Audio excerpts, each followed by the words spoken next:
Здравствуйте, уважаемые подмастерья, господин мастер. Сегодня, 11 мая, 2:40, здесь и сейчас мы начинаем очередную сессию мастерской интеллектуалов Дугова. Вы все наверняка согласитесь со мной, что история – это вещь такая двоякая, да? С одной стороны, мы думаем, что история – это нечто мимо меня, мимо моего пространства. Соответственно, я с ним не дружу, не участвую, и лишь горячее дыхание истории мы ощущаем, когда пребываем в дни, подобно позавчерашнему дню. То есть 9 мая мы все ощутили такое вот горячее дыхание истории, да, которое нас всех объединяет. С другой стороны, история – это нечто, что вокруг меня создается. В этом смысле многие люди думают, что я все знаю об истории. Мне читали, в учебниках мне давали, соответственно, я знаю, не сомневаясь в том, что история вот она такова. Сегодня мы обо всем этом будем говорить, где-то прямо, где-то опосредованно. Тема у нас «Знаем ли мы свое прошлое?» и что пытается сообщить нам древние рукописи. Сегодня у нас особенный мастер. Это доктор исторических наук, заведующий кафедрой истории Бурятии, человек феноменальный, полиглот, многостомочник в таком матером научном аспекте, Церенпинов Николай Владимирович. Дело в том, что когда формулируешь саму тему, да, очень часто хочется выпукло подать тот или иной аспект, да, но учитывая, что у нас мастерская нацелена, наточена на мультидисциплинарный аспект, и в этом смысле данная тема интересна еще с точки зрения технологий, да, вообще научного исследования, я думаю, что Николай Владимирович будет также останавливаться детально на технологии исследования вот именно такой темы. Поэтому я даю вам слово. Пожалуйста, Николай Владимирович. Здравствуйте, уважаемые коллеги, студенты. Я очень рад, что вы сюда пришли. Стараюсь сделать так, чтобы вам было не очень скучно. Тем более, что сама тема довольно-таки такая нетривиальная, да? И очень практическая, где мало теории.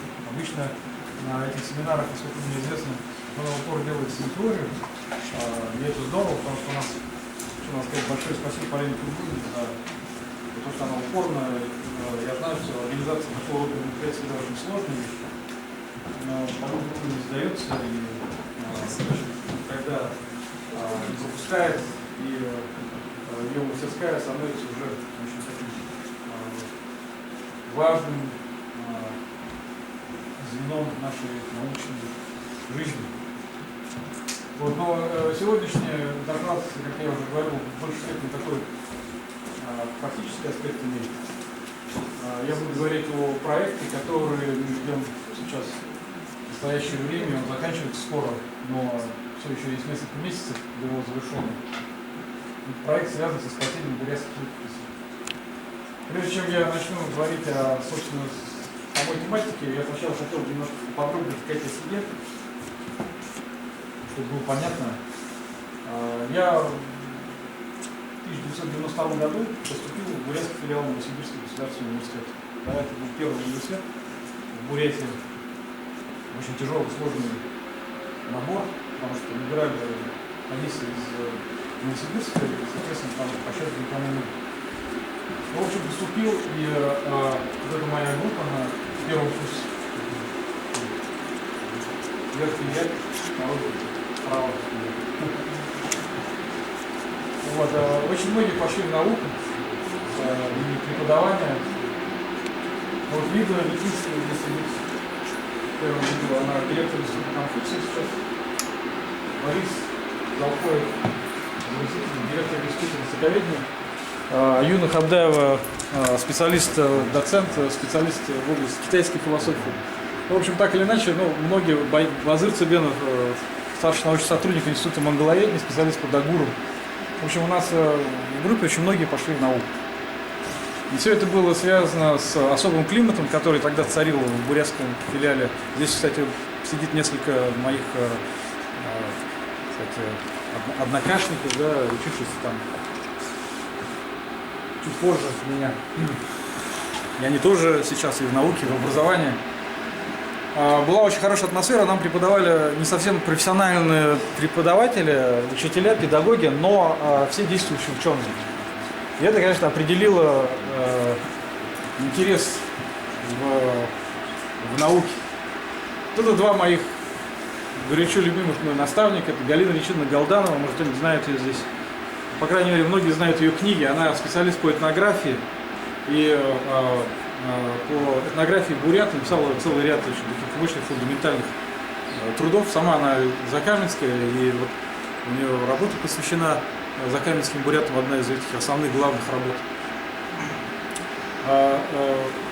Галина Леонидовна Галданова вытащила меня из археологии.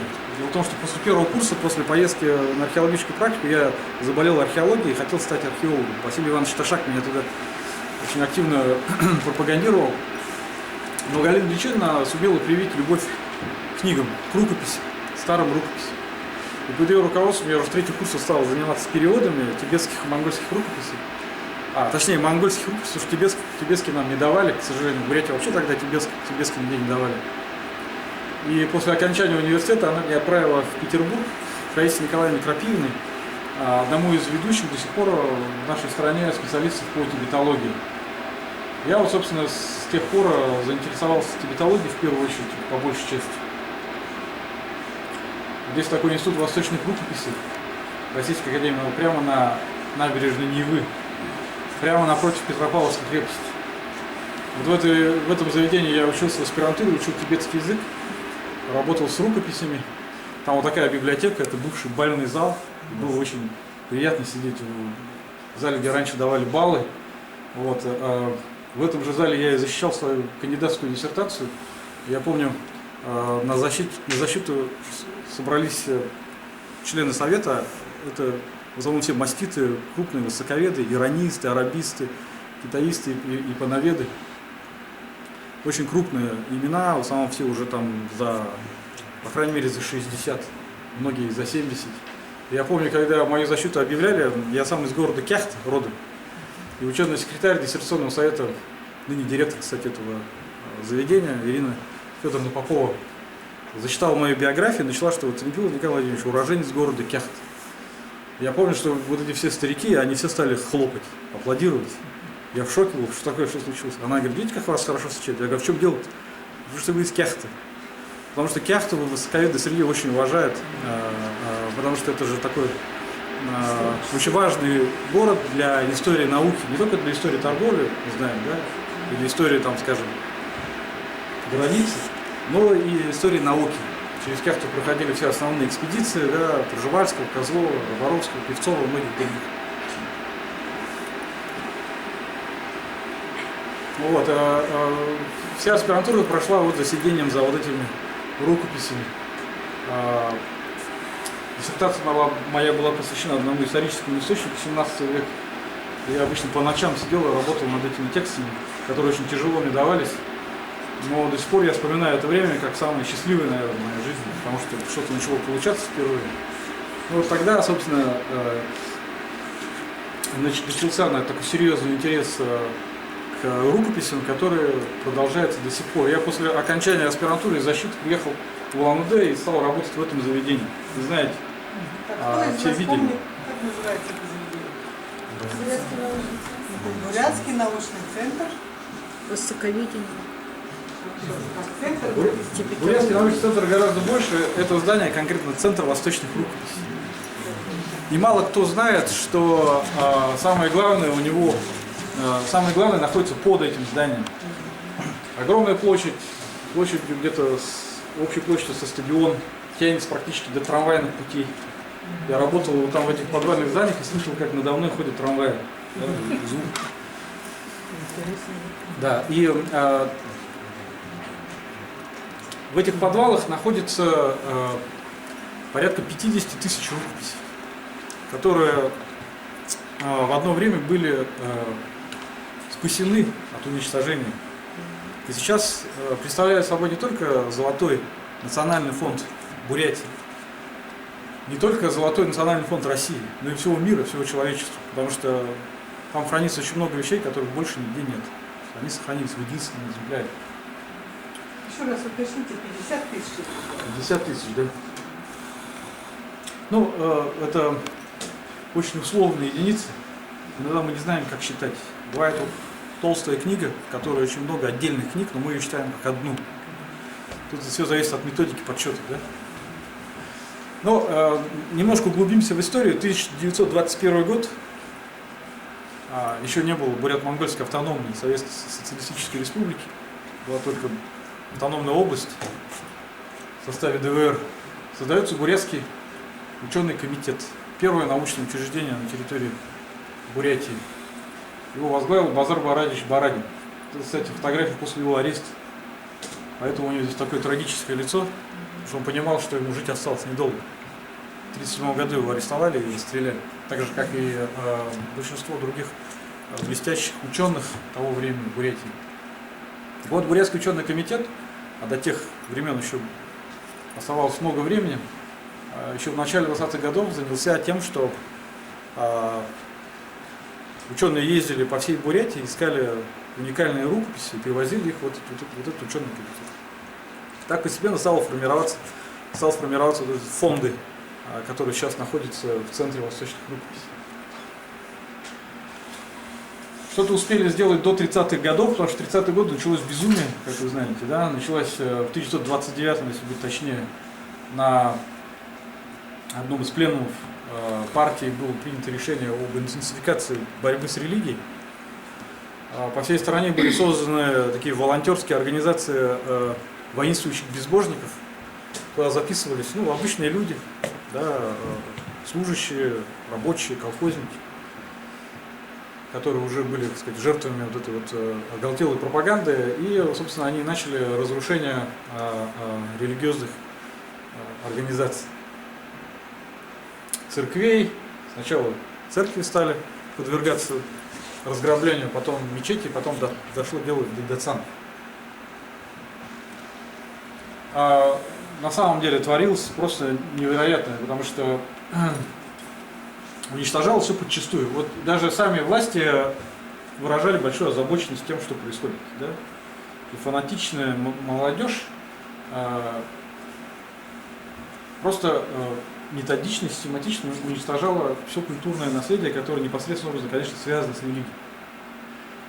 В Вагинский аймачный исполком поступило такое письмо от председателя ЦИК. Да? При ликвидации датсанов работники чрезвычайно небрежно поступают с культовым имуществом. Так в Вагинском аймаке при ликвидации датсанов Бурханы выбрасывались на улицы, валялись перед датсанами. Редчайшие рукописи, ксилографические издания, как, например, Данжур, сжигаются, расхищаются, употребляются в качестве папиросной бумаги и папье-маше. Такое недопустимое отношение к памятникам музейной ценности надо прекратить. Ну, правда, что могли поделать центральные власти, когда даже в самых отдаленных уголках Бурятии вот происходило примерно то же самое. Да? Контроль наладить над всем этим было очень тяжело. Да? Возвращаясь к этому, может быть, оголтелость была вызвана тем, что в рукописях люди видели мани, мантры, молитвы, что однозначно подразумевало опиумность, темность мышления и так далее. То есть никто же не подразумевал, что вот эти рукописи могут таить в себе какие-то исследовательские манускрипты, да? Да, конечно. Да и вообще сжигание книг, уничтожение литературы не может не быть оправдано ничем. Даже если вы конкретно настроены против какого-то института, это далеко не... Я пытаюсь обосновать оголтелость молодежи. Да, ну, я думаю, она, в общем, и так всем, я думаю, понятна, потому что и сейчас оголтелых, по-моему, все больше и больше появляется. Ну ладно, в общем, поедем дальше, да? Я здесь не согласна. Антирелигиозная кампания 1930-х годов, редкая фотография после разграбления библиотеки одного из датсанов. Или вот так вот. Да, это явно какой-то архив датсанский пострадал. Рукописи лежали на огромной площади, покрывая степь и окрашивая ее в белый цвет. Людям под страхом ареста запрещалось эти рукописи поднимать. Они так и лежали, разносились ветром или гнили. И среди них было очень много совершенно уникальных средневековых трактатов, работ, представляющих собой огромную ценность для науки и для культуры. Тогда очень многое погибло. Погибла большая часть. Правда, благодаря усилиям ученых, таких как Генин Дарман Нацев или всем хорошо известный Хасан Амсараев, что-то удалось спасти.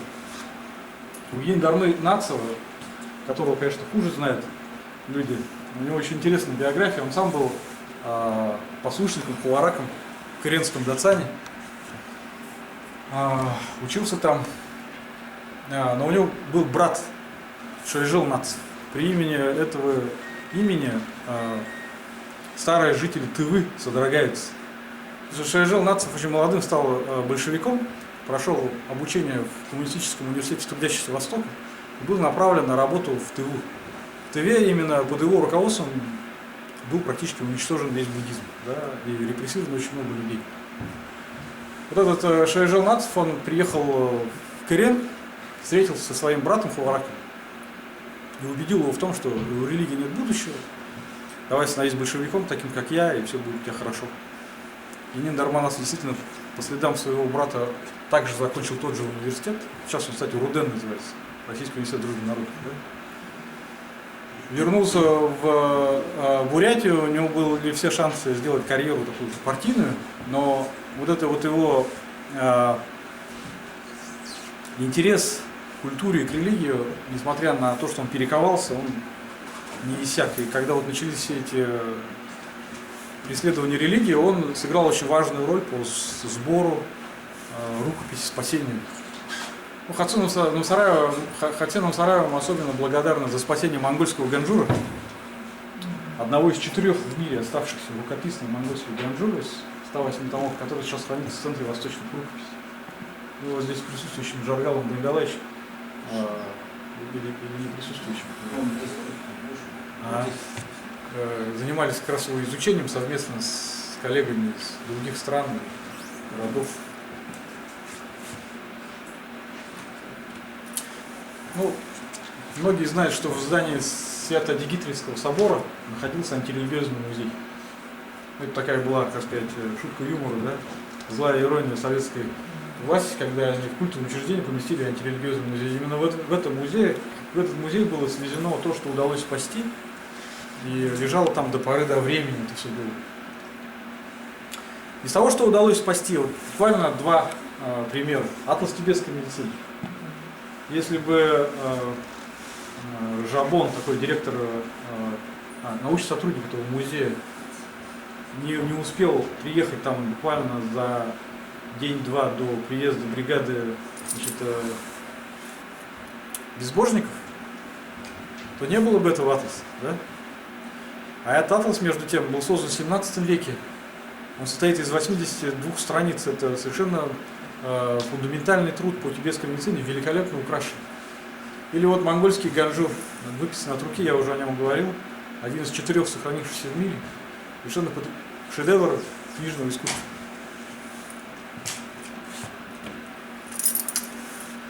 Вот 2 этих человека, их на самом деле было больше, но у меня просто фотографии только 2 из них. Это бывшие ламы, даже, наверное, так неправильно говорить, бывшие ламы. Дело в том, что когда они еще были молодыми, учились в Дацанах, их арестовали, они провели очень много лет в ГУЛАГе, выжили, с подобным здоровьем вернулись в Бурятию. И тогда в научном институте, он разные наименования носил, Государственный институт языка, литературы и искусства, Бурятский комплексный научно-исследовательский институт, тогда занялись проблемой, может лежать эти рукописи, некому ими заниматься, потому что нет специалистов, никто не знает ни тибетского, ни монгольского языка. Стали нанимать этих лам. Но вот эти ламы привели в порядок все эти коллекции, все эти рукописи, которые вообще лежали как вот в хлеву, сброшенные друг на друга, с перемешанными страницами и так далее. Эти люди провели огромную работу, за что мы им, конечно, очень благодарны. Ксения Максимовна Герасимова, может, кто-нибудь знает эту женщину, неутомимого исследователя, большого ученого. Она одна из первых в советское время начала археографические экспедиции, то есть искала рукописи в разных частях Бурятии. Это, правда, не была ее самоцель, она ездила по другим научным интересам, но если замечала какие-то редкие рукописи, она их привозила в Бурятский научный центр. Ксения Максимовна, правда, была очень убежденной коммунисткой.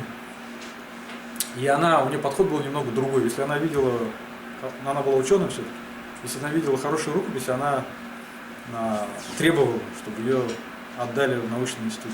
Никаких там сантиментов, никакого либерализма. И она даже не спрашивала, а просто забирала рукопись. И все. Люди побаивались, потому что все это незаконно было, не совсем законно и так далее. Я имею в виду хранить рукописи дома. Вот, но тем не менее, да, используя административный ресурс, Ксения Максимовна очень много рукописей спасла, привезла. Ну, вот такой вот суровый человек. Я с ней был знаком, разумеется. И многие наши ученые старшего поколения с ней знакомы. Все знают, что Ксения Максимовна была кремень.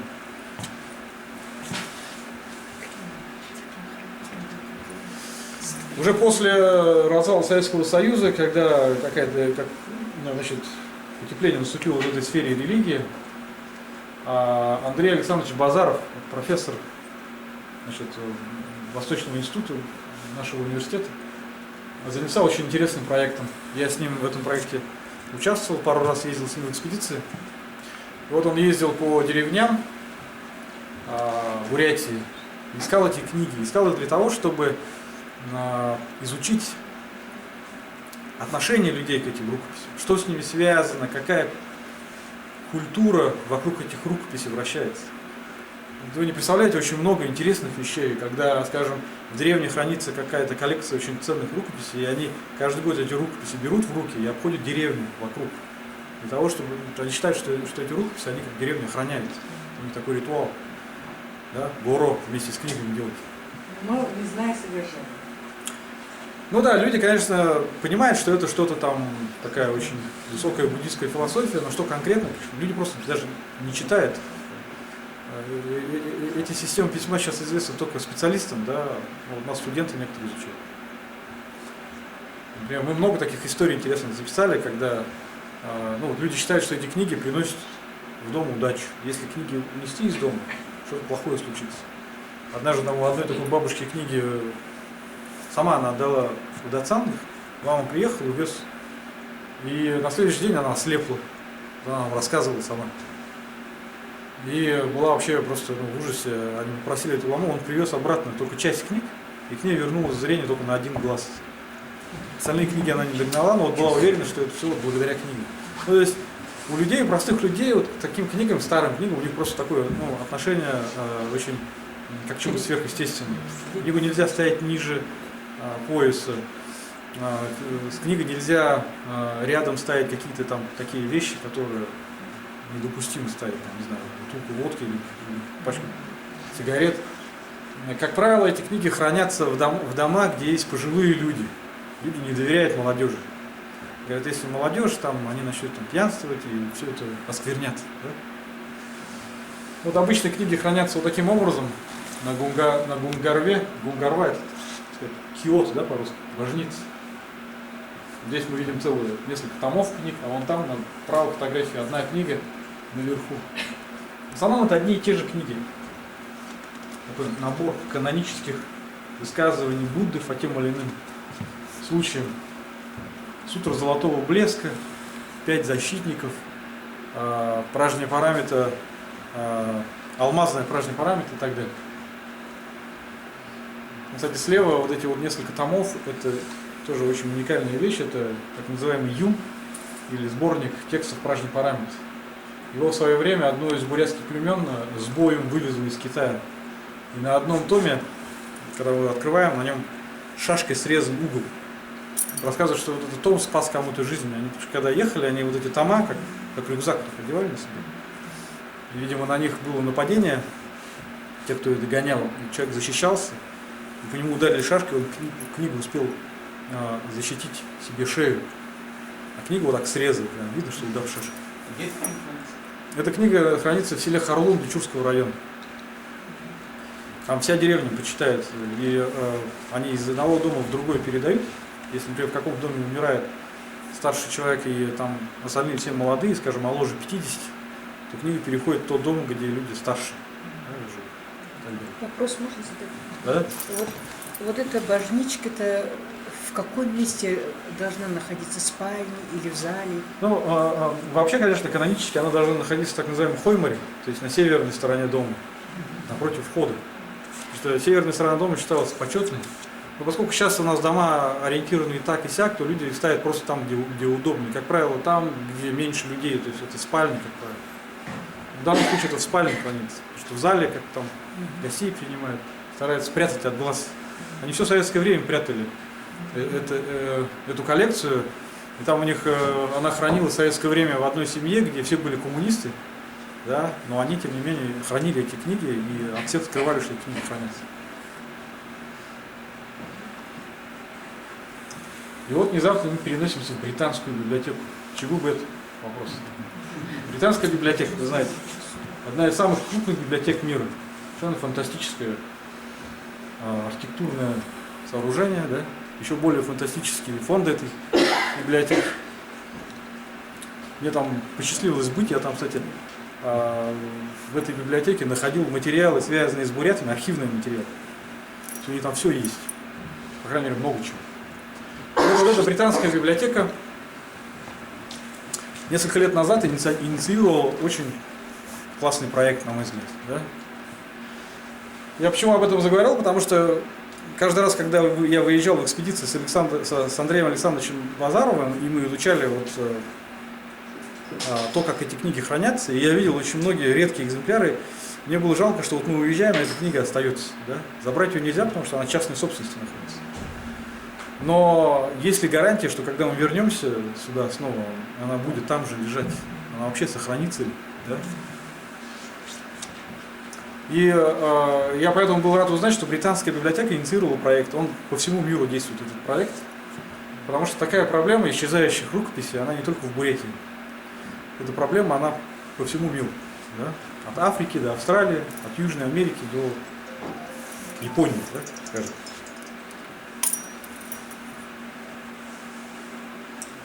Вот, что это за проект? Проект называется «Архивы, находящиеся в опасности». Вот сами посудите, в Сирии война, знаете, город Пальмира подвергся просто варварскому разрушению, да? А сколько вот таких вот нестабильных точек на земле, да, и страдают не только люди, дети, это все, конечно, трагедия, но страдают еще и памятники культуры, в том числе книги, рукописи старинные. И вот поэтому кому-то в голове пришла идея о том, что нужно это все спасать руками местных ученых, сохранять для самих же себя и для всего человечества. Ну вот, например, в Мексике, да, этот проект идет. Это старинные, колониальные, там, испанские архивы 16-17 веков цифруются, да, переводятся в цифровой формат. В Мали, это такая африканская республика, видите, да, люди собирают такие же старинные рукописи, которые вот так вот лежат, никому не нужны, и тут их тоже цифруют. В провинции Шанси в Китае нашли совершенно уникальные исторические хроники, которые очень сильно проясняют, многое уточняют в истории Китая и других народов. Это вот в Бенгалии, в Индии. Бенгалия — это северо-восточная часть Индии. Тут в Бразилии, видите, там все по правилам, они, кстати, одеты. Я вот проработал 12 лет в этом центре восточных рукописей и заработал сильнейшую аллергию. Потому что всегда пренебрегал этими правилами безопасности. Это бумага, из которой делаются тибетские и монгольские рукописи, она содержит очень сильные аллергены. Если долго с ней контактировать, то можно заработать себе аллергический ринит или экзему. У нас даже у тибетологов есть такая шутка. Если хочешь узнать, хороший тибетолог или нет, ты спроси у него, есть экзема или он там чихает, не чихает. На самом деле это не так, конечно, просто умные люди предохраняются вот таким образом. Да. В Пакистане такой же проект идет. Редгон — это такой тибетский регион. Саудовская Аравия или Бутан. Поскольку БГУ является получателем такого же гранта от британской библиотеки, как и все остальные, мы держим какую-то связь друг с другом, обмениваемся опытом, да? Значит, рассказываем новости, кто что добыл, да, и так далее. Существует специальный веб-сайт, Facebook-группа, блог, где можно публиковать экспедиционные заметки и так далее. В чем же все-таки состоит сущность этого проекта? Здесь мелким шрифтом написано. Это постановка проблемы. Проект, так назовем его, спасение бурятского рукописного наследия. Да? В различных частях Бурятии, Забайкальского края, то есть там, где традиционно был распространен буддизм, в пещерах, каменных кладках, дуплах деревьев, зимовьях, на чердаках, подвалах частных домов, на алтарях, в доцентских зданиях хранятся десятки тысяч уникальных рукописей. По предварительным оценкам речь действительно может идти о десятках тысяч, большинство из которых сохранились в единственном экземпляре. Эти рукописи написаны на вертикальном монгольском и тибетском письме. Поэтому, чтобы иметь с ними дело, нужно иметь подготовку в обоих системах письма. Да, таких специалистов не очень много.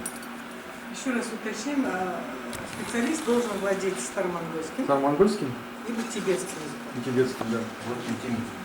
Да, я думаю, что и надо, да? То есть оба Да, языка. потому что встречаются и те, и другие, нужно. Но Да. учитывая, что у нас есть Восточный институт, Михаила Владимировна, у нас же есть сочетание монгольско-тибетское. Вот, насколько я понимаю, у нас есть даже группа сочетание тибетский и китайский, да? Да, к сожалению, тибетско-монгольское сейчас встречается все реже, потому что сам по себе тибетский язык экзотический. Студенты предпочитают учить китайский, чтобы потом китайский язык помогал им зарабатывать на жизнь. Да? А тибетский и монгольский учить они боятся, потому что если не станешь ученым, чем ты будешь заниматься? То есть, получается, опять же срабатывает маркетинговый ход, если такой вот, ну, скажем, рутинный язык, который ведет к исследованиям, он должен быть подкреплен таким прагматичным, востребованным китайским языком. Да? Ну, вот, к сожалению, реалии нашего сегодняшнего. Не, ну китайский тоже надо знать, это хорошо, но вот для данного проекта, конечно, нам нужны специалисты вот в этих двух языках. Рукописи были созданы в период с 18 по середину 20 веков. Это примерно то время, когда буряты стали грамотными, когда они стали писать на монгольском и тибетском языках.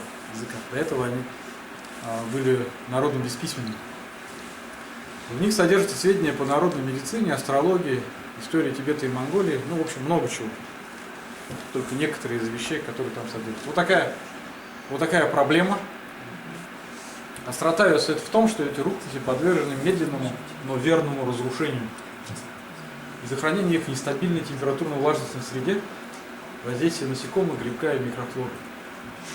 Вот зачастую такие книги мы находим, сильно испорченные.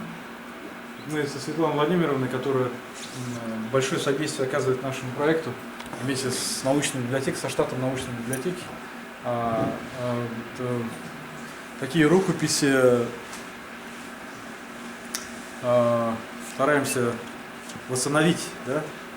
Тут нам помогает национальная библиотека, с ними у нас договор, они вот какую-то партию этих рукописей сейчас восстановили. А так, к сожалению, у нас в БГУ пока еще нет лаборатории собственной реставрационной. Она очень нужна была. Специалисты по реставрации есть, да? Или нет? Ну вот в национальной библиотеке есть такие специалисты. Нам хорошо подготовить своего, хотя бы одного специалиста, который бы работал здесь. Купить необходимое Специально где-то оборудование. готовят? Да, есть в Петербурге, в Эрмитаже есть курсы. И в институте Востоковедения тоже есть курсы. Нужно отправить востоковедов, знающих тибетский. В нашей национальной библиотеке тоже такие буддийские источники тоже есть, да? Есть, правда, немного. И они, конечно, там реставраторы без опыта работы с такими вещами. Но нам просто выбирать не приходилось. Да? Из соседней Монголии, возможно, проникают люди, сбывающие редкие буддийские манускрипты за рубеж в частной коллекции. Я очень позитивно отношусь к тому, что у нас введен безвизовый режим с Монголией, это прекрасно. Но вообще говоря, я слышал о такой проблеме, которая существует в Монголии. Там есть несколько групп людей, которые зарабатывают на этих манускриптах деньги. То есть они ездят по деревням, там, собирают эти книги, потом продают их в частные коллекции за рубеж, как правило, в Западную Европу. Там есть коллекционеры, которые покупают за очень большие деньги. Я пару раз получал рукописи на экспертизу от пограничного управления ФСБ есть они были задержаны на границе при попытке вывезти монгольскими гражданами. У нас просто таких специалистов, таких как бы бизнесменов нет, а вот у них они есть уже. Мне как-то посчастливилось побывать в Швейцарии на конференции. И там, значит, наш знакомый профессор познакомил нас с другим профессором. Профессор, лауреат Нобелевской премии в области физики, он изобретатель томографа, электромагнитного, да, томографа. И вот этот человек, он, фамилия у него Рихард, это не имя, фамилия, Эрик Рихард, по-моему. И этот человек, он тоже собирает эти книги, у него даже такой большой дом, да, шале, в подвальном помещении у него своя лаборатория, которой у нас в БГУ нет, у него есть своя собственная лаборатория, где он проверяет подлинность, там, бумага и так далее, прекрасно. И вот он покупает за большие деньги эти рукописи, но у него, правда, другая цель благородная. Он где-то раз в 5 лет едет в Монголию и эти рукописи возвращает обратно в библиотеки и так далее, тем самым как бы способствуя сохранению культурного наследия этой страны. Но не все такие благородные, как он, да, остальные, как считают, при себе держать и сильно не афишируют. Ну и, конечно, материал, содержащийся в этих книгах, представляет большой интерес как для культуры, так и для ученых. Поэтому проблема стоит очень актуальной и острой. В задачи нашего проекта входит пилотное исследование, то есть такой разведка боем. Да? Сколько этих рукописей вообще хранится, как они географически распределены, где их больше, где их меньше. Вы, например, заметили то, что в тех деревнях, которые находятся в непосредственной близости от Дацанов, этих рукописей меньше, чем в тех деревнях, которые находятся далеко от Дацанов. Потому что, по всей видимости, НКВД прочищало вот эти вот деревни, находящиеся рядом с Дацаном. И там люди вынуждены были избавляться. А в таких периферийных деревнях там сильно никто не шастал, поэтому там все сохранилось. Вот так вот мы работаем. В наши задачи входит создание высококачественных цифровых копий каждой страницы рукописи с одной и с другой стороны. При возможности перемещения их в специализированные учреждения для реставрации постоянного хранения. Это удается очень редко, потому что люди не любят расставаться с рукописями. Я говорю, очень много существует таких вот идей, связанных с тем, что вместе с рукописью может уйти удача из дома, да, и так далее. Поэтому люди не всегда даже и показывают эту рукопись. У нас вот много сложностей с тем, что у нас люди очень недоверчивы. Когда мы приезжаем, говорим, вот мы ученые, приехали из БГУ, люди говорят, нет, у нас ничего нет. Ну, у нас вообще ни у кого ничего нет. И только благодаря помощи местных, как правило, это ламы, да, или учителя, удается выйти, да, на какой-то результат. То есть могут они, ну, скажем, беречь свои частные, скажем, собственности, да, под эгидой того, что святость уйдет, вот эта охранная миссия моей рукописи уйдет, как же я буду, моя семья будет далее здравствовать. Может быть такая версия? Да, да, конечно. И помимо того, это недоверие к власти, ну, вообще к официозу. Мы приезжаем, такие деловые все из города, городские, приехали, типа ученые, там, да. Они думают, мы сейчас им что-нибудь покажем, они завтра приедут там с милицией, все у нас заберут. Ну, у многих людей такое ощущение. Мы им говорим, мы у вас ничего забирать не будем, нас фотографируют, все равно. Но пока лама не придет, скажет, это наши люди, все нормально, да, они ничего не покажут. Да, есть такая проблема. Ну, это в любом случае проблема, вообще-то, мне кажется, руководства, государственной идеологии. Мы должны просвещать, правильно? А если не просвещать, вот это мое темное мышление, что надо себя оберегать, семью оберегать, не показывать, не давать, оно будет. Большой лугу, большой лугу, никто не уводит. Ну вот к этому вопросу, Николай Владимирович, мы, наверное, надеюсь, вернемся. Вообще, как нужно так сделать, чтобы менять ориентир поведения вот относительно того, что мы говорим. Все равно в любом деле всегда должно быть просветительство.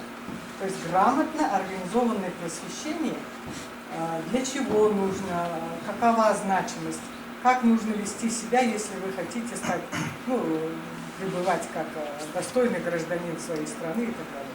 Хотя это, конечно, звучит пафосно, но в любом случае под любым реформаторским действием должно быть особенное стратегическое, вот это просветительское направление. Да, поэтому очень важно, например, скажем, если мы работаем в каком-то районе, нужно обязательно там предварительно публиковать в местной газете какой-нибудь материал. Да? Или, например, скажем, прочитать лекцию в школах. К сожалению, я этим мало занимаюсь, и это упущение большое. Надо, конечно, вот в этом направлении тоже работать. В задачи проекта входит создание ГИС-карты, которая показывает географическое распределение. Да, вот. У нас этим занимается один из студентов, я о нем расскажу попозже. Так, здесь нет его? Нет, здесь Вы его нет. пригласите героя показать сейчас. Делаем описание, вот ведем такую базу данных, в которых описывается каждая рукопись, ее физические характеристики, степени повреждений, да, какая бумага, какой формат, какие иллюстрации присутствуют, что за чернила, что за страна происхождения и, наконец, каково содержание этой рукописи, к какому жанру ее отнести, какова ее история, значит, ее собственников и так далее. Все это вводится сюда, это очень большая работа, гораздо больше времени занимает, чем сами экспедиции. Сидеть и описывать каждую рукопись очень тяжело. Тем более, что это делать надо на английском языке по условиям гранта. Потому что это же международный проект. Да? Это вообще неподъемно даже глупые люди. Стало бы То создавать... есть помимо тибетского, монгольского, надо еще английский знать. Да? Да. Да, вот это. К сожалению. В задачи проекта входит разработка веб-сайта. Он у нас уже запущен. eap.bsu.ru. Можно зайти, уже какие-то вещи начинать смотреть. Да? Я должен сказать, что проект реализуется совместно с научной библиотекой БГУ и совместно с Институтом математики и информатики. Без их помощи мы бы не обошлись. Потому что они нам дали всю методологию, как снимать GPS-координаты, потом, значит, вот это вся работа по созданию вот этой интернет-среды, да, вот все. А EAP как расшифровывается? EAP. Endangered Archive Project. Проект по сохранению архивов, находящихся в опасности. Теперь давайте я вам расскажу, дам несколько примеров, с какими вещами мы сталкиваемся. Да? То я много говорю об уникальности, а что конкретно уникального мы находим. Вот эту рукопись мы нашли в пещере. Такая маленькая пещера. Вот в полный рост там встать невозможно, да, только на карачках заполз. Да, значит, коробка лежит, мне местные жители сказали, мы приехали, я ее вытащил к ужасу вообще всех местных жителей. Все думали, что я живым до Ланды не доеду, что там такая стойкая убежденность, да, что там духи-хранители, они рукописи хранят. Я людям объясняю, что ламы прятали эти рукописи не для того, чтобы они здесь в конце концов сгнили, да? Ламы их прятали для того, чтобы их потом читали, потому что любая рукопись создается для того, чтобы ее читали. Ну, в общем, удалось убедить, я увез, и вот с помощью Светланы Владимировны мы эти рукописи подвергли, значит, обработке, они теперь чистенькие, аккуратные, будут храниться у нас в фонде редкой книги научной библиотеки. Вот эта рукопись содержит, у нее есть точная дата, это очень редко встречается. Вплоть до дня, там, по-моему, 16 сентября 1827 года. Да, рукопись найдена в пещере местности, ну это я уже говорил. Вот в ней содержится неизвестным ученым историческая хроника Тибета и Юаньской династии. Изложены краткие исторические сведения в 1000 лет, то есть с 4 по 14 век. Очень, представляете, да, на 4 страничках 1000 лет. Или вот это, например, чудесное облако знаний. Трактат. Астрологический трактат шикарно вообще выполнен, полностью от руки, вот эти все паттерны, узоры, все выполнено от руки. Это верх каллиграфического искусства. Я думал, это тибетская рукопись. Уже так красиво буряты, как правило, писать не умели. Но я ошибался, потому что она на русской бумаге, во-первых, во-вторых, она содержит в себе материал, который можно найти только в Бурятии. Это отпечатано или? Это рукопись. Мы вообще занимаемся в основном рукописью. Вот в ней даются астрологические вычисления с соответствиями в русском православном календаре. Ни в Тибете, ни в Монголии вы такого не найдете. Это уникальная бурятская вещь, да? Которая свидетельствует о глубоком взаимопроникновении, взаимодействии культур. Это, вообще говоря, целое открытие, ей нужно заниматься этой рукописью, да?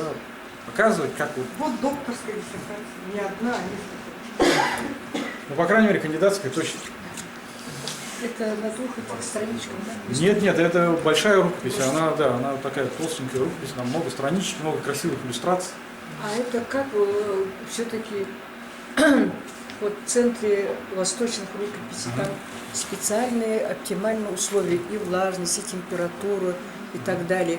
А как вот в пещерах же такую оптимальную, это же не выдержишь такую градацию, а как они сохраняются? Ну вот эту рукопись мы Частно, нашли не в допустим, пещере. Эту рукопись мы нашли на чердаке Мурочинского дацана. И там эти рукописи хранились тоже в очень плохих условиях, потому что там неотапливаемое помещение, зимой минус 40, летом плюс 30. Перепады огромные, но держится рукопись. У нас, вообще говоря, в Бурятии не самый худший климат для сохранения рукописи. У нас сухо. Ну, куда они в Дацан попали относительно недавно, они хранились. Да, они хранились в других местах, да, в Дацан их сдавали, когда Дацан открылся в начале 90-х годов. Вот это вот интересный безымянный сборник афоризмов бурятских. Да, вот вы знаете, у нас бурят очень на монгольском, на старомонгольской письме. Бурятский язык и старомонгольский письме. Так, Зина у нас прочитает, да? Сразу не видно. Да нет, ну здесь действительно тяжело. Кто у Тяжело нас что-то там рассмотреть. монгольский знает? Прочитайте, А пожалуйста. вообще так в таком виде или же вертикально находимся? Вертикально, конечно, это вертикальное письмо. Видите, вот вы ощущаете, вот оно, горячее дыхание истории. Кто владеет старомонгольским языком, вы сейчас можете открыть для себя такие постулаты полутора тысячелетней давности. 5 листов из 23 осталось из этой рукописи, и очень жаль, потому что она содержит в себе красивые поэтические крылатые выражения, сентенции. То есть это мудрость народа. Да, мудрость. Сами афоризмы простые, зачастую бесхитростные, но они как бы ценны тем, что это настоящая бурятская такая вот многовековая мудрость, да? А между ними-то, если 23 страницы было, 5 сохранится связь между ними или просто отдельно? Да, вот, к сожалению, фрагментарные содержания, мы не можем установить полностью все содержание, но они отдельные, эти выражения, поэтому некоторые сохраняются. Вот я здесь привел несколько примеров, да? Так, давайте вот для разрядки, чтобы у нас тоже умственная зарядка и разрядка были, вот эти 4 афоризма вы должны поставить с тем, что есть в современном фольклорах, да, и сказать, вот что веет стариной, а что ну, просто актуально или как будто вчера написали. Так, давайте так порассуждаем. Так, смотрите. Какие-то афоризмы вы должны идентифицировать как ну, уникально не злободневные, как в сегодняшнем, да, аспекте.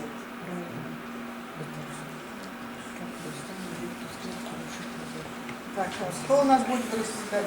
Ну, вот первое приходит на ум: душа обязана трудиться и день и ночь, да? Заволоцкий, по-моему, да, стихотворение? Так, правдивый человек и хорошая хозяйка. Ну, сопоставление, да? Вот, Николай Владимирович, может быть, я ошибусь. Обычно афоризмы композиционно структурируются на сопоставлении, да? То есть что-то поэтическое, либо абстрактное, либо философское, потом что-то бытовое, обыденное. Вот это, ну, назовем канон, да, некоторые. Вот этот канон композиционный, стало быть, восходит вот к тем старым временам, а мы-то думаем, что мы сегодня такие... Это, конечно, традиционный жанр, да? Да, традиционный жанр. Так, давайте возвратимся. Вот Жанна Глория, ну-ка давайте спросим магистра, вот что из этих 4 афоризмов вам кажется веет стариной, а что, ну, всегда было и всегда есть? Так, громко скажите, Жанна. Ну, как мы знаем, что новое должно быть одно старое. И, наверное, вряд ли можно сказать, что все они там относили бы к старине, либо все, что новое. Все актуально, потому что организм все историю человечества. А это было введение у вас? Так, теперь конкретно, вот, из этих 4, что бы вы определили, как ну, точно веет стариной?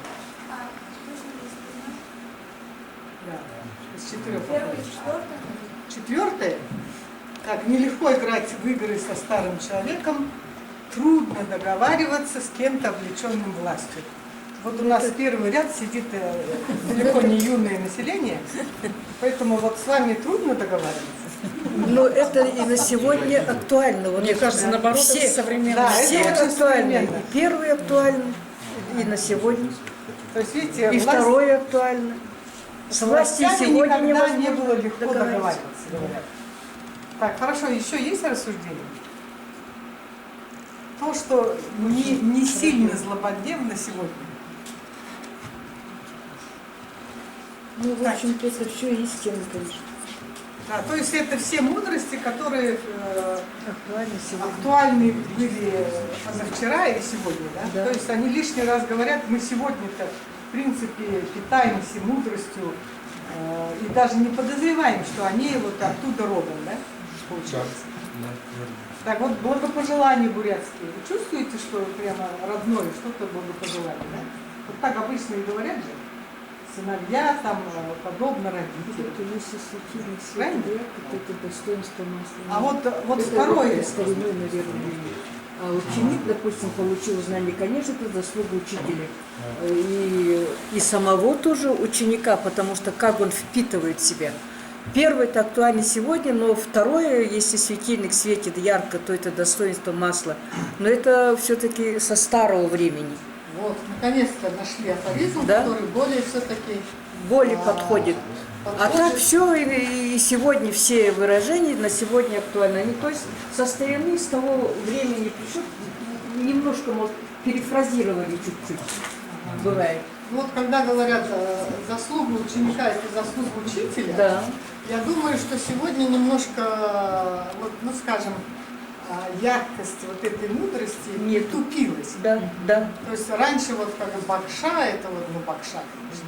Мы-то А теперь учились, там, боялись вообще в скажем, учительскую заходить. бакш слишком много, и они Потому что перестали, сегодня то есть в мы основном перестали многие покупают себя и получается носить специалисты большой худые. Ну, тратили монополию на знания. Да, утратили монополию на знания, говорит Тимур Батырович. Так, хорошо. Ну, вот еще вот один безымянный сборник, потому что тоже не полный, только 7 из 13 листов сохранилось.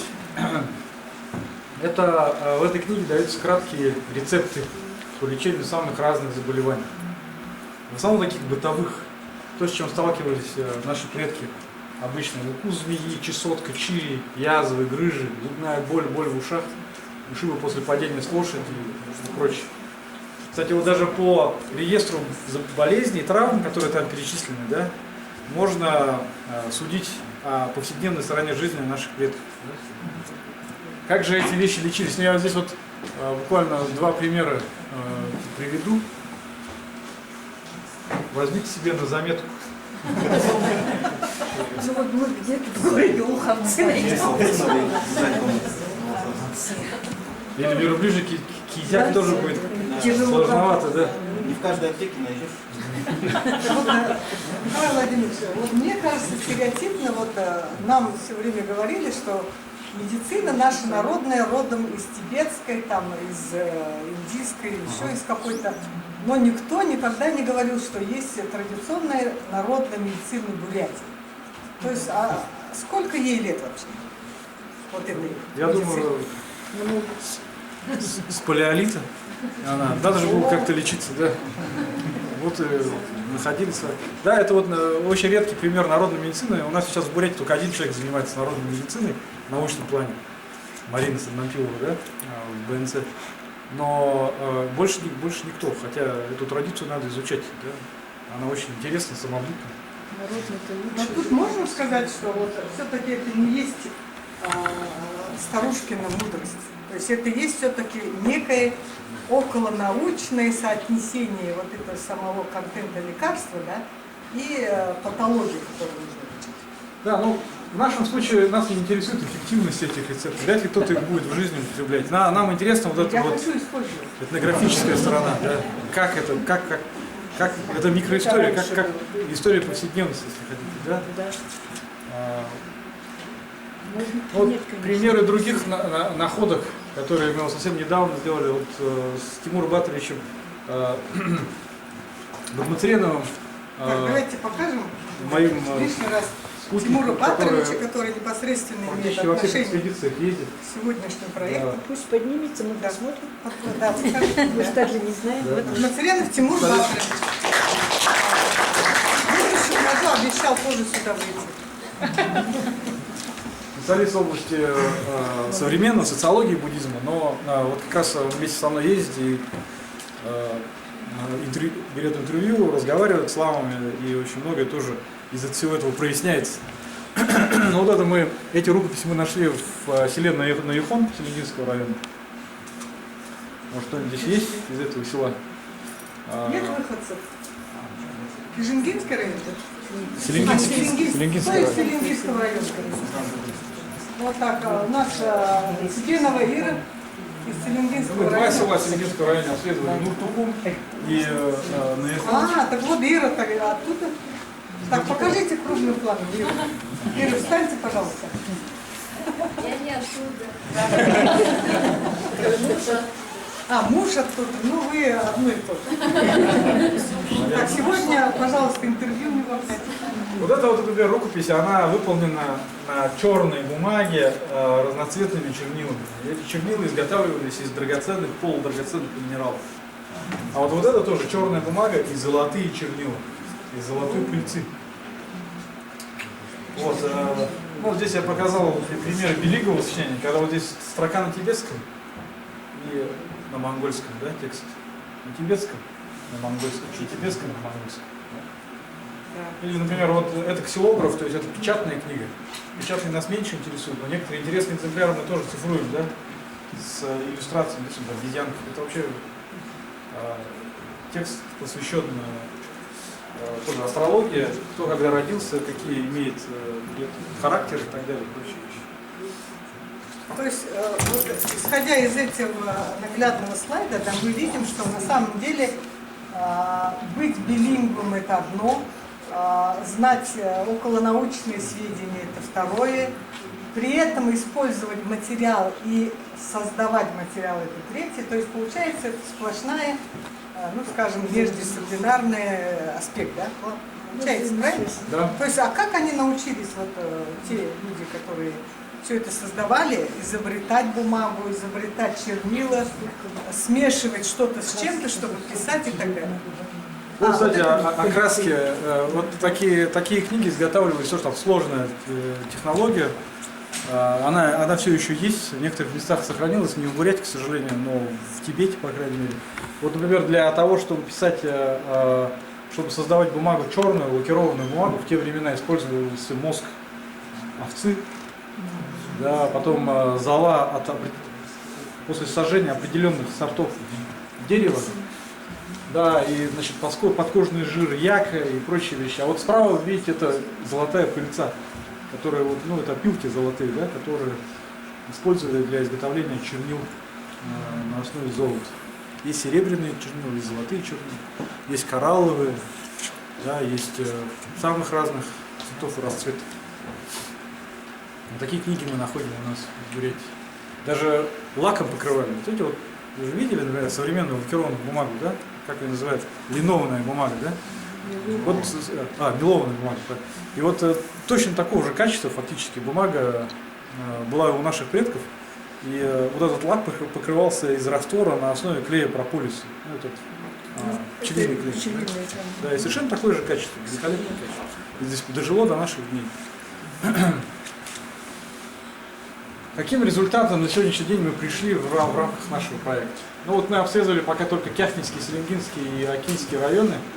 Послезавтра собираемся в Кижингинский район ехать. 9 населенных пунктов. Обнаружено, оцифровано 185 рукописей на сегодняшний момент. Хотя мы подписывались под 100 только. Нашли уже 185. Ну, отработали какой-то алгоритм поиска и организация работы полевой дигитализации. Так звучит все страшно, на самом деле. Просто научились разговаривать с людьми, подходить к ним. А это что за слово? Дигитализация. Дигитализация – это оцифровка. То есть была книга, значит, в таком виде, в живом виде, оказалась в виде качественной фотографии. Ну, как на экране. Да. GPS-координаты сняты, вот, значит, карты, в общем, все это скучно. 27 рукописей помещено на постоянное хранение. Создана лаборатория технологии оцифровки историко-культурного наследия, укомплектованное оборудование на общую сумму в 1 миллион рублей. Здесь не обошлось без помощи Министерства образования и науки, которое по их грантам мы купили большой планетарный сканер. Вот, Светлана Владимировна в этом принимает непосредственное участие, да, и руководит этим процессом. Ну, два студента, Батыр Бальжанов, исторический факультет, и Александр Туголуков, институт математики и информатики, получили опыт совместной работы по проекту. А в апреле этого года им представлена совместная статья по этому проекту, да, на научной конференции в МГУ имени Ломоносова. Ну, я думаю, такой Уже сделали. все-таки какой-то, да, конкретный результат уже есть. И как получили, какую оценку? Но они вошли в шорт-лист, так скажем. А? Допустили только лучшие доклады до конференции, поэтому это уже само участие, уже их Да, еще будут само публиковать. участие, Да. о чем ты говоришь. Вот. А планы наши, мы должны еще объездить Кижинкинский, Закаменский, Джидинский, Равенский, Бургузинский районы и Вагинский округ заехать. Кстати, важные коллекции обнаружены в семьях, проживающих в Улан-Удэ. Вот ко мне сейчас до сих пор люди приносят, ну, узнают и приносят какие-то рукописи, которые хранятся у них Да, дома. оригиналы, да? Да, это вот Мы не будем пробовать. старые рукописи. Скажите, пожалуйста. Вот здесь, например, видите, сплошные математические расчеты, одни цифры, да, на монгольском и тибетском языке. Это, конечно, астрология, не математика, да, но тем не менее, все равно интересно выглядит очень здорово. Пилотная часть проекта завершается 1 августа 2016 года.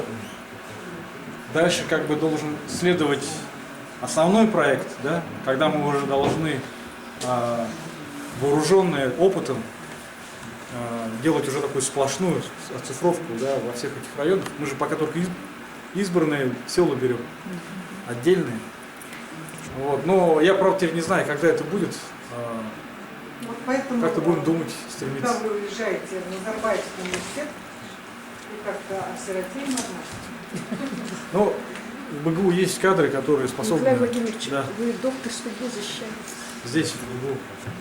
С Далеко Москвы не есть. приезжали, да?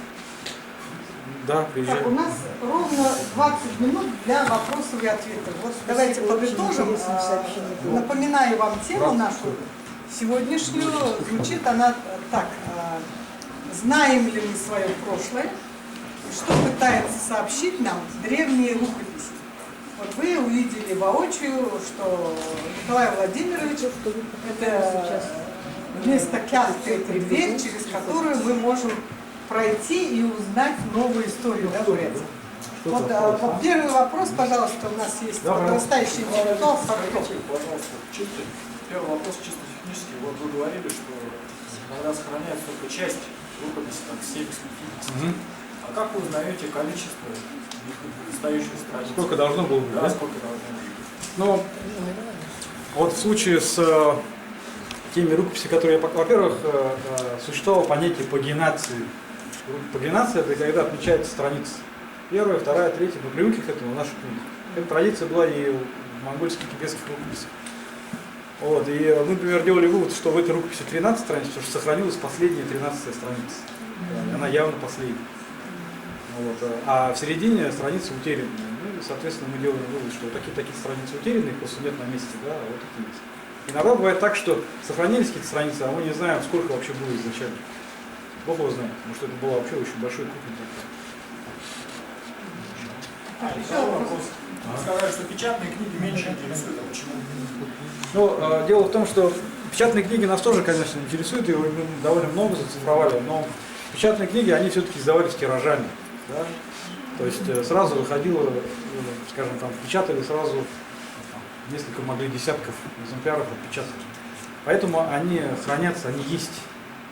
Я, поскольку 12 лет отработал в Центре восточных рукописей, я примерно, у меня в памяти осталось, я знаю, и в случае чего могу по своим базам данных проверить, есть такая книга на хранение или нет. Если она есть, и, как правило, в основном они все такие тиражируемые вещи, то нам нет смысла тратить время и, значит, силы на то, чтобы их цифровать. Вот. А с рукописями там все сложнее, потому что переписать одну рукопись — это целое дело, да, и дубликатов не так уж и много будет. Так, еще вопрос, пожалуйста, представьтесь. Добрый день, исторический факультет, Царжаков Александр. Вот вы сказали, проект спасения бурятских рукописей. Вот бурятских, а вот корректно ли говорить, что эти рукописи являются бурятскими? Вот там, наверняка есть монгольские, может быть, даже тибетские рукописи. Вот насколько правильно вы говорите, что это бурятские? Но большинство рукописей все-таки действительно бурятские. Почему? Потому что они созданы на территории Бурятии. Мы это можем определять как по бумаге использованной, да, как правило, это русская бумага. которых было много здесь, и не надо было свою бумагу изготавливать, когда у нас не было своего бумажного производства. Вот. Во-вторых, это почерк, да, легко угадываемый бурятский почерк, имеющий свой определенный стиль, свой шарм, так скажем. Вот. Но это именно бурятский почерк. Ну и, наконец, зачастую содержание, да, ну, по большей части говорит о том, что это... Ну, вот я приводил пример, там, скажем, астрологического трактата с соответствиями из православного календаря. Да, такое могло быть только в Бурятии. Да, поэтому, и даже те, если это касается вещей, которые изготовлены были на территории Тибета или Монголии или Китая и привезены в Бурятию, все-таки я считаю, что это мы имеем право говорить, что это бурятское наследие. Потому что, во-первых, эта литература переводилась не бесплатно. Да? И наши предки очень большие деньги отдавали за ее приобретение. Во-вторых, зачастую очень часто бывает так, что многие из этих рукописей в Тибете, в Монголии уже не сохранились. Да? И это наше наследие, потому что мы его сохранили. Мы его когда-то вывезли, купили, сохранили и так далее. В этом смысле, конечно, это в первую очередь наше наследие. Но это, конечно, все вещи сугубо условные, потому что понятное дело, что это одновременно является наследием буддийского мира, монгольского мира, всемирным наследием, наследием России, наконец. Да? Так, еще, пожалуйста, вопрос. А вот касаемо содержания вот этих рукописей, вот вы сказали, там буддистские, астрологические, а вот еще какие-нибудь тематики были в этих рукописях, там, может быть, вплоть до... Медицинская. Да, может быть, там еще вплоть до частных, там что-то было. Вот, вот по тематикам можете вот, нам рассказать и по процентовке вот, встречающихся, вот, сколько? Соотношение тем, да? Да. Ну, абсолютное большинство рукописей религиозного характера. Это, как правило, разного рода культы. Ну, то есть, например, там культ поклонения какой-то горе или какому-нибудь божеству. Да? Еще много таких тантрийских вещей, где просто идут инструкции, как нужно медитировать, да, на определенное божество и так далее. Вот. Их очень много, да. Гораздо реже встречается, и для нас большая удача, когда мы их находим, исторические вещи, исторические хроники. Например, за Играю мы съездили и сразу нашли там целый ряд исторических хроник в хоре бурят, заметки о путешествии Агвана Доржиева нашли. Но эти вещи известны, но там могут быть какие-то редкие списки, да, редкие списки, которые текстологически могут расходиться, поэтому для науки они имеют большое значение. Затем есть, скажем, бывают биографии, встречаются некоторых ламов.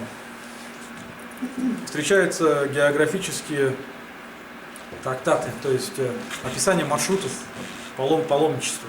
Да? Есть очень много частной переписки, просто частные письма друг другу. Люди пишут о своих делах друг другу. В частных письмах это же тоже залежи знаний. Да? Во-первых, можно узнать специфику быта, например, да, правильно? Уклада жизни. Надо, правда, сказать, что бурятские письма не сентиментальны. Все по делу и очень коротко. Да. Никто там не будет говорить, там, рефлексировать, какое у него настроение и прочие вещи. Да. Все очень четко. Это тоже как бы многое говорит о народном характере. Да. Новый формат, да? Так, еще вопросы, пожалуйста. Так, мужчины задавали вопросы, девушки, теперь ваша очередь. Еще не возникло. Так, Светлана Владимировна, пожалуйста, Васильева, тоже частное лицо, значимое лицо в этом районе. Директор нашей библиотеки, если кто до сих пор не знает. Восхищаюсь вашей лекцией сегодня. Спасибо за хорошие слова из библиотеки. Мне действительно с вами очень приятно работать. Сегодня вы затронули, как раз показали, как нужно на стыке многих дисциплин делать открытия. Вот это самое главное, то, что сегодня мы должны с этим выйти. И для ребят, которые еще метаются, не знают, какую область себя определить, или завершая бакалавриат, не знают, как выбрать магистратуру, вы видите, как сегодня можно работать и на поприще математики с сознанием историческим факультетом, да, заканчивая исторический факультет. Можно наоборот лингвистам и историкам вместе сделать вот такое открытие. Поэтому сегодня вот этот проект, который работали, ну, по одной части мы вместе работали с Николаем Ильичем. Вот поэтому здесь как раз показывает, что сегодня есть еще включается такая наука, как библиография, библиотековедение, археография, чтение текста. И это все нам позволяет сделать новые открытия. Я думаю, что для вас это активное поле. Ну, от себя хотела чуть-чуть добавить, Николай Ильич, о Ксении Максимовне Герасимовой, потому что это востоковед, который тоже очень много сделала в этой области. Вы знаете, посчастливилось нам, нашему университету, получить от нее в дар коллекцию. Она когда уже плохо себя чувствовала, в 90 лет она приняла решение, что не хочу, чтобы после моей смерти моя коллекция книг в личной библиотеке разошлась. Ну, по друзьям или каким-то образом. Она обратилась в университет, узнала, что я директор и историк, и хочу лично в глаза посмотреть, встретиться. Вот я помню с ней встречу, как она мужественно, она не ходила, уже только сидела тогда, говорила, давайте будем оформлять. Вот ее вот эта закалка советского времени, она четко поставила нам задачу. Вот у вас столько-то дней приходит нотариус, когда вы все должны описать. И, наверное, вот эти дни, которые она нам определяла, являлись теми днями общения с ней, потому что нужно было описать эту коллекцию, 6000 книг. И она настолько владела, уже плохо видела, о чем каждая книга, потому что у нее там были автографы, и передавая вот эту папочку, она перекладывая, и сразу давала и сопровождала, о чем эта книга. Это вот это общение нам очень многое дало. Сегодня коллекция в дар была получена в 2009 году от Ксении Максимовны. Вот, и было маленькое условие. Если, говорит, вдруг не доживу, то хотя бы сфотографируйте, как будет храниться. Ну, посчастливилось то, что она, вот когда мы сделали зал имени Ксении Максимовны Герасимовой, выставили все ее книги, смогли ее тогда на коляске привезти. Она участвовала в открытии сама. Тогда для нее было такое вот восхищение, у нас есть сегодня материал о ней. Ну, а если кто интересуется, прошу, посмотрите на сайте нашей библиотеки, есть отдельная коллекция Герасимовой. Это отдельные уникальные книги. Ну, и я думаю, что очень хорошая идея, которую предложил нам Николай Владимирович, то, что нам сейчас действительно надо продолжать это направление. И вот ваша идея о том, что надо делать герасимские чтения, вот то, что вы сейчас выдвинули как идею, историки подхватят, я думаю, что и в 2019 ей исполнилось бы 100 лет. Вот к этому году, я думаю, университет должен уже востоковеды, все мы должны поучаствовать. И к этой дате сейчас объявляют герасимские чтения. Это, наверное, новое, никто не проводил. Да. Ребята, я хочу, чтобы вы присоединились. Николай Владимирович, идея очень хорошая. У нас еще речь идет о наших перспективах, да, и предложениях. Вот можно было бы Восточному институту в 2016 году открыть набор тибетологов Монголии. Вот Жагор Данилович Слабо. Вы видите, лишь бы народ шел. Самая большая проблема в этом. Нет, это же надо маркетинговый ход делать, тон. Так, еще, пожалуйста, вопрос. Можно мы от старшего Да, поколения пожалуйста, могу да. сказать? Да, пожалуйста. Вот, Да, представьтесь, ребят, пожалуйста. не надо. Вот это Я наша вообще не скромность. люблю публичную всякую. Я хочу сказать, конечно, мы старшее поколение. Николай Владимирович, во-первых, от нашего бурятского факультета бурятского языка, слушатели бурятского языка, Салюма Дажиевна, нам наш преподаватель преподает. Да, я хочу выразить большое спасибо Полине Пурбуевне за приглашение, что нас привезли. Мы, конечно, уже отошли далеко от наших дел и так далее. Поэтому все равно, когда выходишь на пенсию, резко сужается круг общения. Мы здесь вообще наш очень дружный наш бурятский язык этот. И я хочу спасибо вам большое сказать, что вы нас пригласили. И большое, огромное спасибо хочу сказать Николаю Владимировичу, потому что я здесь действительно, лично я для себя очень много узнала. И мы, конечно, живя вот в Улан-Удэ, я, хотя не отсюда, но живя в Улан-Удэ, я хочу сказать, мы давно живем и не знаем таких ученых, которые рядом с нами. Да. Вы достаточно молоды для докторской диссертации. Раньше-то мы знали, учились, когда в университете в Иркутске, я знаю, доктора такие солидные, такие уже с брюшком. У вас, конечно, немножко появляется у вас авторитет, но тем не менее ваша лекция была очень интересна и, главное, доходчива была. Спасибо вам большое. Вам спасибо, да. И поскольку вас, говорят, забирает институт Назарбаева в Среднюю Азию, значит, возможно, мы больше вас и не услышим. Но в любом случае, мы вас очень благодарим, и вас тоже. Вы, несомненно, услышите, но Не, услышим, с конечно. другого края. Да, с другого Да, с места. другого угла мы допишем, да. были, я просто была Поэтому поражена. Николай Владимирович вообще-то уникальные, Да? хотела сказать особи, но всегда дадут о себе знать. Мы будем гордиться, что где-то наш есть представитель, лучший, один из лучших представителей. Поэтому вот давайте еще два вопроса, есть время задать. Так, у кого-то есть мнение? А вот какой формат книг был? Вот всегда такой, да, вот? Ну, разные. В основном, да, вот такие вот маленькие книги. Но книги бывают разные, бывают вообще гигантские книги. У нас в БНЦ хранятся книги вот так вот. Вот такая книга, да, длиной. И мне ее одному было тяжело поднимать. Очень. А наши бедные женщины, которые там работают в свое время, они там специально звали людей, по двое, по трое таскали эти книги.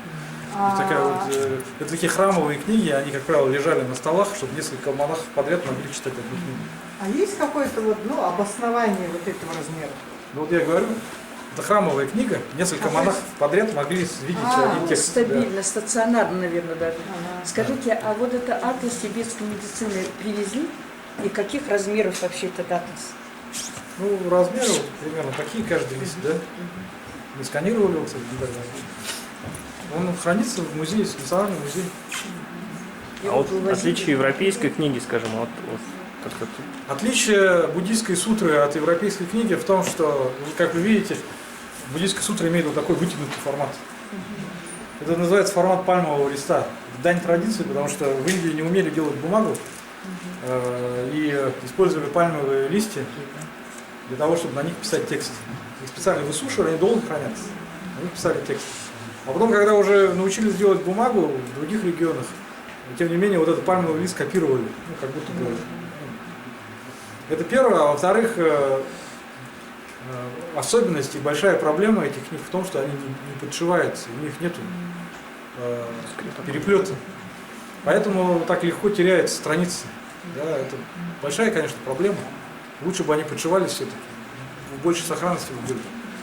Когда-то они подшивались вот посередине, это было не очень удобно, страницы быстро стирались, но сейчас они вообще не подшиваются. Если нет вопросов, я бы хотела завершить нашу беседу следующим умозаключением. Вот первое умозаключение, вот мне очень импонирует, ну скажем, не пафосность поведения Николая Владимировича. Другой бы сказал бы, видите, я переписываю историю, видите, вот не все мы знаем о своей истории. Вот видите, заметили, что ни одного слова и ни на одного намека не было, что человек пересоздает историю, да? Это первое. Второе, вот относительно вас, молодых людей, которые слушали, вам повезло сегодня присутствовать на нашей мастерской, на сессии очередной. Я бы хотела бы вот намекнуть на то, что вот вы все-таки являете собой, как сегодня принято говорить, дигитализированную аудиенцию, то есть аудиторию, то есть цифровую. Вот сегодня есть слово «биджет», уже это мы слышали, да? То есть человек отходит от печатных рукописей, от печатных тиражированных книг, да, в сторону клика мыши. И в этом вот есть некоторые вот абсолютно сегодня еще не исследованные потери вообще. Человек, который читает только кликом мыши поверхностные, непонятные анонимные тексты, я считаю, что это великая потеря для культуры. Поэтому сегодня вы услышали, что есть обратная сторона, туда надо двигаться. Да? И третье умозаключение вот такое. Нам всем надо научиться ненадменно смотреть на прошлое. То есть, видите, получается вот некие наши стереотипные восприятия истории, ну, раньше были у нас предки темные, там, мало понимающие, вот теперь мы сегодня дружим с техникой, информированы, можем за одну секунду узнать все, что угодно и так далее. Вот это в любом случае, это есть надменность мышления относительно нашей истории. Поэтому вот я очень рада, что мы убедились в обратном. Нельзя сегодня относиться к истории вот с такой позиции. Вот, примерно вот такие я умозаключения себе сформировала, услышав сегодняшнее наше великолепное выступление Николая Владимировича. Давайте похлопаем.